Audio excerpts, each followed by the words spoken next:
Pass. Well, Zimbabwean opposition leader now, Nelson Chamisa, is expected to address his party supporters in Johannesburg.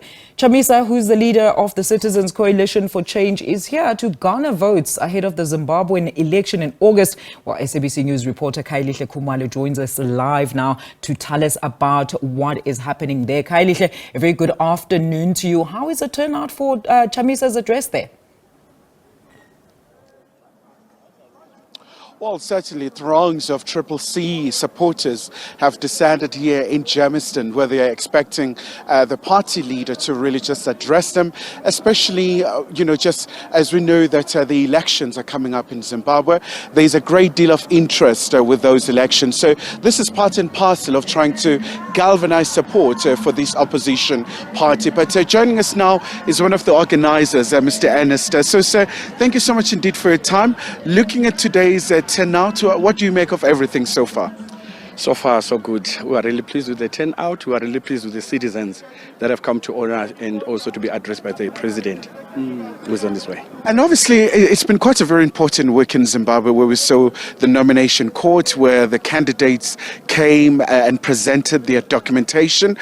Obviously, there were some challenges during the course of that process. What is CCC's position to that?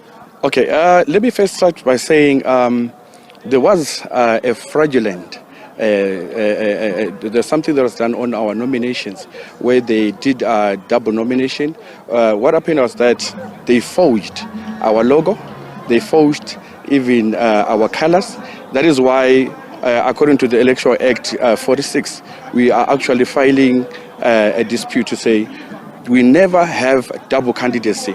All the wards, all the parliamentarians, and even the president. We have got a CISP, which was an independent body, which was used to appoint each and every candidate who is standing for CCC. So what happens is that when you check the fraudulent document that they used, they actually used copies, whilst as CCC, our logo is embossed. So the scam is just clear to say that the regime is trying to play its normal tricks to come and confuse the citizens. But as citizens who are standing here today, coming to listen to the president, because we stand resolute and we know that now is the time. Come 23 August 2023, we're going to have a new government in Zimbabwe. And also just looking at the significance of today's rally, where the president is going to speak to the Zimbabweans in the diaspora, what's going to be the key message, especially because we know that there's no diaspora vote. If you want to vote, you have to be in Zimbabwe.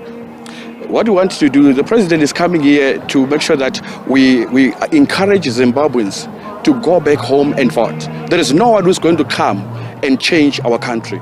It needs us. That is why our party is Citizen Coalitions for Change. So the president is coming here to just encourage all citizens to say, this is a foreign land. If you check out my background, we just had 2 days to mobilize the people to come. So when they heard that the president is coming, the zeal, you can look the passion, how people are reacting to say they are hungry for change. And as the president always say, no one can stop change when whose time has come. And just looking at the elections, I mean, it's been preceded by a number of controversies where a number of opposition leaders have been jailed, also where the rallies of the opposition parties, where we've seen disruptions, where the law enforcement agencies have been at the forefront in terms of really just carrying out these acts. So as CCC, what do you make of this environment? Is it really conducive to have free and fair elections? As CCC, we have created the environment to be having free and fair elections. That is why the president is coming to make sure that people are encouraged to go and register to vote. And we are going to defend our vote. Meaning to say we've got plans in place to make sure that the vote of the citizen is not going to be stolen this time again. And just before I let you go, Ernest, the issue of the Zimbabwean economy has always been a major challenge for the neighboring country. As CCC, what would it take to try and fix the economic woes in Zimbabwe? Let me start by saying, if you're talking about neighbors, as you are standing here, you can check out my background, how many Zimbabweans are in this country. So the reason why the president is coming in a foreign land to talk to the citizen, He knows that we have got the skills. He knows that we have got the HR, the manpower, everything that is needed for the economy to be resuscitated. SABC we have, but where is it? We have exported all the HR, people who are in most countries who are doing significant jobs are actually from Zimbabwe. So what we're coming here to, the president coming here to do, we're encouraging Zimbabweans to say, let's go and build our country. It needs us. We are the citizens. We are going to make sure that we take Zimbabwe back into its original position. We are not a violent party, we're a democratic party. That is why what we believe in is in a free and fair election, which we know that some of our leaders are jailed, and even you were mentioning the issue of rallies that have been stopped. But as SABC, let me tell you, we have got a plan. And the plan is moving, and the plan is working. All right, Ernest, thank you so much indeed. Of course, he's with the SABC, very adamant about their electoral fortunes ahead of the elections in Zimbabwe on the 23rd of August. Obviously, much anticipated elections, and I can tell you it's a very, quite a very colorful affair here as well, where the party songs are playing here, really just making sure that they try to get as much numbers as possible. Khayelihle, I mean, we know that, of course, that bill was passed by President Mnangagwa recently, barring any Zimbabweans from, of course, criticizing the current government or the regime. How vocal are those Zimbabweans here in Johannesburg against the current regime? Well, obviously, I mean, it's quite a number of challenges facing Zimbabwe, and that particular patriotic bill has been slammed in so many quarters.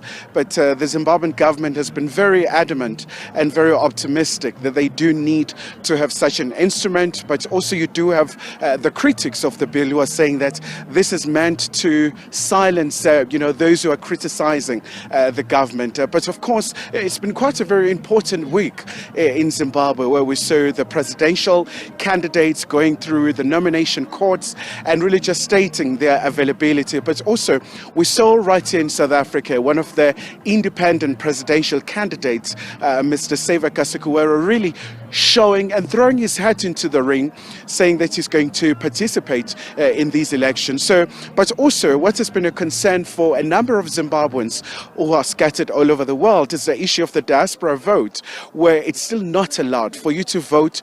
You have to be in the country. So that's an issue that has been a challenge for some time. All right. Thank you so much. That is our reporter there, Khayelihle Khumalo, joining us from Johannesburg, of course, where Nelson Chamisa is currently giving his election campaign speech.